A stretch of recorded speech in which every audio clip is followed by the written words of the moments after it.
you're trying to hire an executive assistant and it feels weirdly hard, it's not because you are bad at hiring. It's because most founders are hiring for the wrong role to begin with. They have wrong expectation and they panic after 2 weeks once they hire someone and then fire them and restart all process over again. So here is the promise for this video. I'm going to give you a clean system to hire an executive assistant the right way. And I'm going to make this really concrete. You will get first the 4 level of assistant so you stop hiring the wrong category to begin with. Second, the 5-stage hiring funnel that filters out 90 to 98% of wrong candidates before you ever even get an interview call with them. Third, the paid trial structure that reveals initiative, communication, and judgment without betting 3 months of your life on the wrong candidate. Fourth, the interview method that actually tests what matters for an EA position without turning it into some startup interrogation interview. And fifth, the 30 and 90-day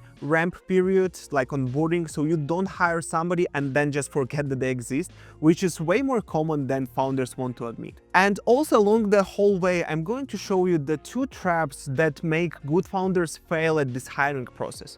The trap number 1 is unrealistic expectation, which we'll dive into deeper. And the trap number 2 is the unicorn hunting, which everyone does. Okay, cool. Now, quick context on where all of this is coming from. My name is Avan. I'm co-founder of Pareto Talent, where we find, train, place, and manage executive assistants for entrepreneurs. We've trained over 2,000 executive assistants and right now have more than 107 and 8-figure entrepreneurs working with our assistants day to day. So I didn't just see like one hire. I see patterns across hundreds of hires that we've made. I see what works, what breaks, and the exact moments that founders get stuck in the process. Also, very important disclaimer, all of our candidates, they already filtered. So in Pareto Talent, we don't have like random applicants from the internet. So if you're hiring on your own, you can expect even more friction at some points. Okay, so let's start with the root cause, the category problem. Because most founders aren't failing at hiring, they're failing at selecting the right level of help that they actually need right now. There are like 4 levels that you need to know about. Level 1 is a runner, it's like a VA. This is a person who executes one narrow thing, like clean up leads or do some repetitive actions, move a simple task from like A to B, and if you say like go do this, they just go ahead and do that. Okay, level 2 is admin, like admin VA. This is execution with process, so they can handle multiple requests, they can work through a queue of different items, they don't need a guiding from your side like every step. They can work with some team members, they can do some coordination, they can manage tools, they can do basic operation tasks, but primarily they focus on just admin. Now, level 3 is executive assistant. This is like what we are specializing at. This is where most founders misunderstand the role.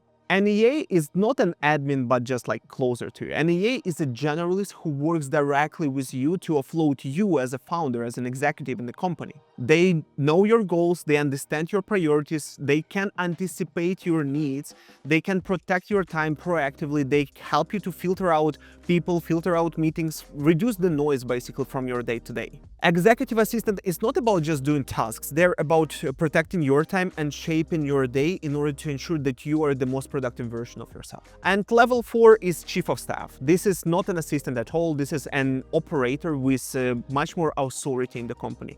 They can coordinate multiple people, they own project-based results, so they focus on the goals and not just the project or the tasks. They often can help with managing certain departments, budgets, and execution across the company. Now, here is the mistake that causes 80% of the pain. Most founders need a level 3 help, but they write a job description for level 4 or even higher. They just put everything in there. And then they go ahead and offer the pay and the structure of the job of a level 2, like admin person. And then they run this like job description for a couple of months and wonder why the hire doesn't work.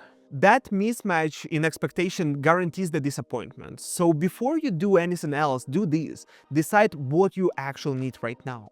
Do you need a runner, an admin, an EA, or a full chief of staff? Because if you hire the wrong level, like you can have the best person in the world and it will still fail. Now, this next part is where founders sabotage themselves, even when they pick the right level. I call it unicorn hunting. Most founders try to hire a unicorn. They want an EA who can do everything on day one. They want somebody who already knows their tools, their voice, their preferences, their business, their clients, their calendar rules, their SOPs, and somehow reads their mind. And here is the weird part to all of that. This person might exist. However, if your entire delegation plan depends on finding that one unicorn, you don't have a plan at all. You just have a wish, and the cost of that wish is months of your time staying the bottleneck in the company. And here is the more subtle trap. Some founders will never feel like hell yes about any of the candidate that they meet. And not because the candidates are like bad, but because the founder is comparing a real human who applied to their job to an imaginary perfect unicorn that they are trying to hunt. So basically, yes, like in general, if on interview it's not hell yes, then it should be a no, but only if you're mentally healthy about what hell yes actually means to you. If you're unicorn hunting, nothing will ever feel like hell yes to you.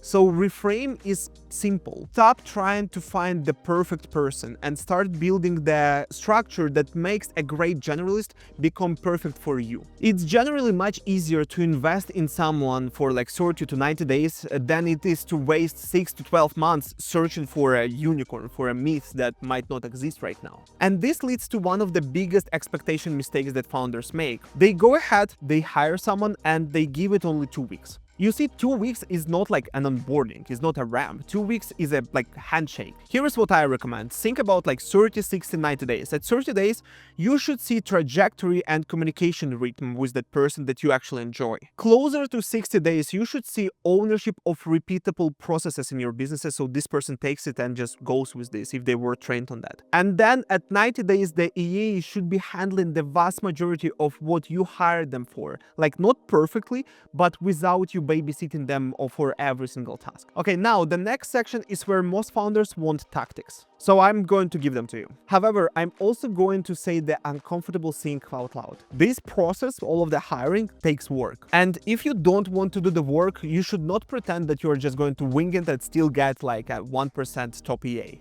Okay, let's build the hiring funnel. This is the part that saves founders months of their time, because the mistake founders make is interviewing way too early. They go ahead and jump on calls and interviews with people who should never have made it past the step 1. And then the founders go ahead and complain that hiring is very exhausting. Like, of course it is, because you are doing the hardest part first. So here is the 5-stage hiring funnel, and the goal is super simple. By the time you get on call with someone, 98% of the filtering should already be done. So the step 1 is the actual job posting that you are making. And this is where founders screw up like immediately. Go ahead and write a post that says something like, here is what we need from you. Here is like why you need like 10 years of experience, and we will not like review any other candidate. And they never answer the first question that every good candidate actually has. Because it works like both ways. The candidates ask themselves, why should I be excited to work for you? So first, you need to sell yourself, and not with the hype, but with reality. What's the mission? What's the pace? What's the founder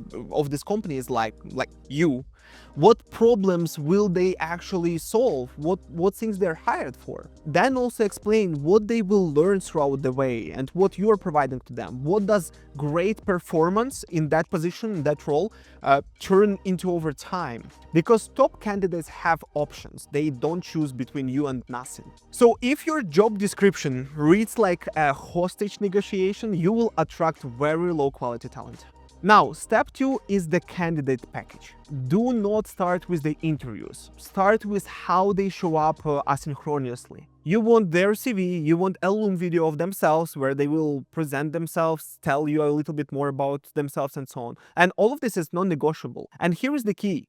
Don't over-prompt the Loom video that you're asking from them. Just ask them to introduce themselves and walk you through their experience, like why they want the role, what is their life like, and so on. That Loom video alone will tell you a ton about the candidate. First of all, if they recorded it specifically for you or for someone else, if they send you just some old video. Next, if they can communicate clearly, do they structure their thoughts in a way that you can understand that easily? Do they respect the process that you established? Like, is their setup clean? Is their audio decent?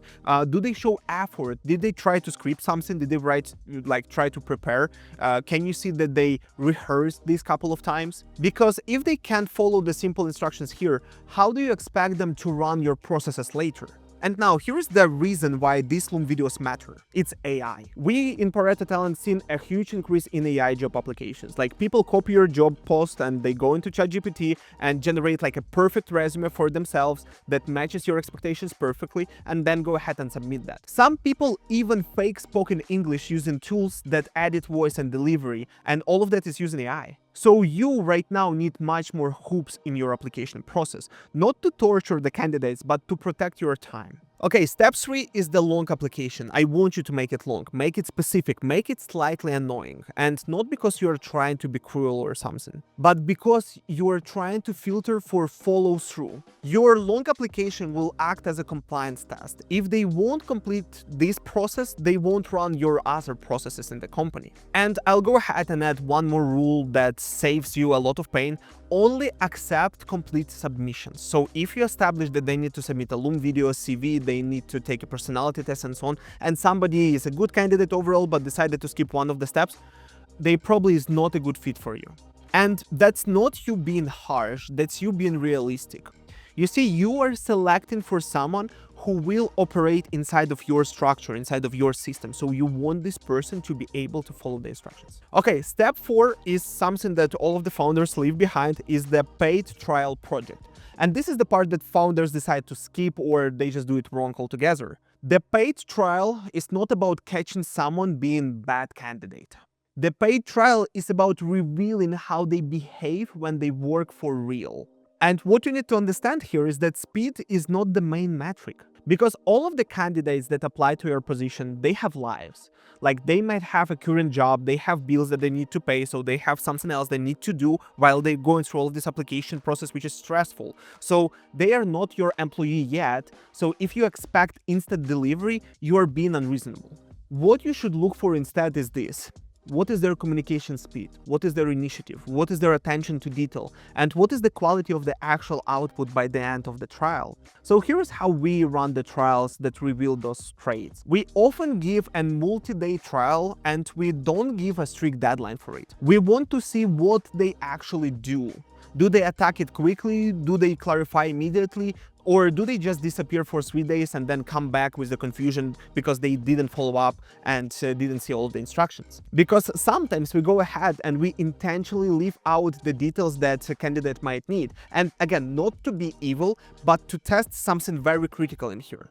Do they notice that missing piece that we left out? Do they ask for it fast? Do they protect the task from the failure? Or do they stumble forward silently and hope that it just works out? That single behavior tells you initiative level and attention to the details instantly for this candidate. Now, the actual trial scoring is very simple. Number 1, like how they intake the task. Did they clarify everything? Did they ask clarifying questions from you? Did they get all the information they need? Did they restate the goal of that? Did they confirm that constraints that you establish on this project? Number 2, how they communicate while doing that. Do they update you on the progress, or do they just reply to you when you send them the task, or only by the end of all of that? Do they flag any blockers to you? Do they see any problems with the task? Do they propose alternatives if something is impossible or is way too hard for them to do within a certain time frame? Okay, number 3 is the result. Did they achieve what you actually needed from that paid trial task? Did they follow the constraints? And